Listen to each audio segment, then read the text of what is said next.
Firuza Hafizova من برم بیتر بیا من بگی چقدره من برای تو غلطنک میزنم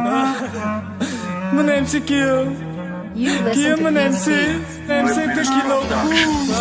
من تو را دوست میدارم فیروزه حفیظه من به تو را خیانت نمینم ندارم یکم بیوا هر وقت که تو را میبینم در اینستاگرام من ریو نوات مینموخی من ابو چوبا من یک بار سراغ نمینی جونی من فیروزه تو نباشی جورا و کای من کی میدوزه یک بار دردی من ایست نکردی خدا جون تا بگیرم میگفتی من یک حیات قطعی میمانم تا آخیره بیا من بگی که دعای بدت منم مگر من بگیری یک لاغ بقدت منم هر شب گیریم منم فقط فیروزه میگم با چی میگم خدای جون من به فیروزم رسون خونه تو دکی جای من چند شوهرایی کنم جیگرم لخشی داخی بیت تو قد نمینم فیروزه حفیظه و برای من یک بیت بخون من دقشلاق مفخر منم ای پیشی تو جون منینه من برای تو رب خوندم نگفتم که ای به هر وقت آوازه تو را میشنم و میگم لبای دقشلاق مویا و غلی کلام فقط من دارم تو بیا من جون من همو